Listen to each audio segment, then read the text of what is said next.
Hello and welcome to the IT Governance Podcast for Thursday, the 17th of January 2019. Yes, I did just say Thursday. It's taken a while, but as we record and release these podcasts on Thursday afternoons, we thought we might as well say so. Here are this week's stories. The US government shutdown caused by the funding row over President Trump's wall has rendered dozens of federal websites either insecure or inaccessible because expired digital security certificates have not been renewed, according to an investigation by Netcraft. With 800,000 federal employees, including IT staff, on full or partial leave thanks to the shutdown, websites belonging to NASA, the US Department of Justice, and the Court of Appeals, as well as numerous others, have been affected.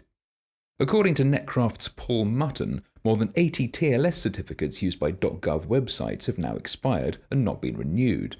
For instance, the DOJ's website uses a certificate that expired on the 17th of December last year, and thanks to Chromium's HSTS preload policy, a security measure that prevents browsers such as Chrome and Firefox from visiting HTTPS sites with expired certificates, many users now can't access it. As Netcraft points out, if you have to choose between security and usability, security has to win. Far better to restrict users' access than leave them open to the risk of man-in-the-middle attacks. However, not all federal sites implement correctly functioning HSTS policies. As Mutton added, as more and more certificates used by government websites inevitably expire over the following days, weeks, or maybe even months, there could be some realistic opportunities to undermine the security of all US citizens.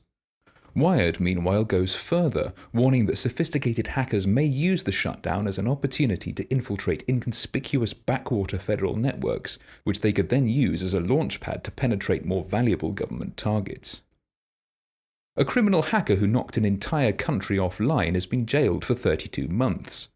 30-year-old Daniel Kay from Egham in Surrey admitted conducting a DDoS or distributed denial of service attack on Liberia's leading mobile phone and internet company Lone Star in 2016, at the request of an employee of Lone Star's competitor Cellcom.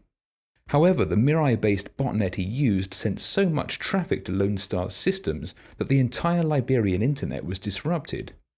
According to the BBC, Liberia's internet at the time was dependent on both a small number of providers and a relatively limited Atlantic cable. European nations, by comparison, have a vastly more secure internet because traffic can reach users through many different connection routes. Thanks to Kay's actions, the country's internet repeatedly failed between the 3rd and the 4th of November 2016, disrupting not just Lone Star, but organizations and ordinary users up and down the state. This is believed to be the first time that a single cyber attacker has disrupted an entire nation's internet, albeit without intending to do so. Kay's botnet was also linked to a series of other attacks, including those on Deutsche Telekom and the British banks Lloyds, Barclays and Halifax, but charges relating to them were formally dropped at Blackfriars Crown Court last Friday. Kay's lawyer, Jonathan Green, tried to downplay the incident. "We say that a relatively slow internet service became slower," he said. "It's not accepted that this was a direct threat to Liberia." However, Mike Hullett, the head of the National Cybercrimes Unit at the National Crimes Agency, said, "I regard Daniel Kay as one of the most significant cybercriminals arrested in the UK. He has a significant level of skill. The attacks that he carried out were not victimless." And finally, we can't ignore this week's Brexit developments. A reminder then that even if we leave the EU with no deal, the EU GDPR, or General Data Protection Regulation, will still apply in the UK. Its requirements have already been incorporated into UK law by the Data Protection Act 2018, and the regulation itself will be amended by the proposed Data Protection Privacy and Electronic Communications Amendments etc. EU Exit Regulations 2019, and enacted in UK law by the European Union Withdrawal Act 2018 as the UK GDPR. If your organisation processes personal data, it still needs to comply. An important area to consider is cross-border data transfers. The government has stated that it will permit personal data to continue to flow from the UK to the EEA, or European Economic Area, and Gibraltar post-Brexit. So if you rely on EU data processors, you shouldn't be affected. However, if your organisation processes personal data relating to residents of the remaining 27 EU member states, things get more complicated. At the point the UK leaves the EU, it will be classified as a third country. Chapter 5 of the GDPR states that personal data can be transferred to third countries under two circumstances. One, on the basis of an adequacy decision, a mechanism that allows the transfer of personal data to third countries that afford it adequate levels of protection, as set out in Article 45 of the GDPR, or two, when subject to appropriate safeguards as set out in Article 46. These may be provided by legally binding and enforceable instruments, binding corporate rules, explained further in Article 47, standard data protection clauses, approved codes of conduct, or approved certification mechanisms. There are also a number of derogations for specific circumstances, which are listed in Article 49.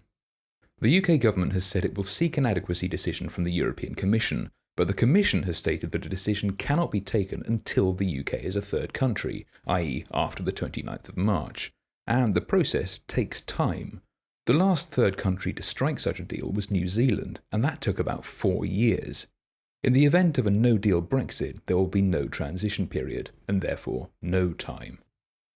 Organisations in the UK that receive personal data from the EU, including data centres, will therefore need to make sure that alternative lawful mechanisms for data transfers, such as standard contractual clauses or binding corporate rules, are in place by the 29th of March. For more information on how you'll be affected by a no-deal Brexit, read our blog GDPR What Will Happen After a No-Deal Brexit. And you might also be interested in our new GDPR FAQ pages. If you have a question that hasn't been answered, do let me know and I'll try to add it. Alternatively, if you have a more complex query, you can ask one of our consultants via our GDPR Ask Us service. Well, that'll do for this week. Until next time, you can keep up with the latest information security news on our blog.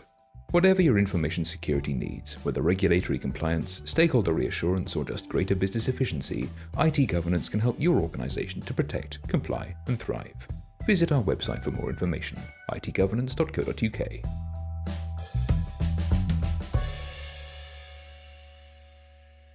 Insert date here.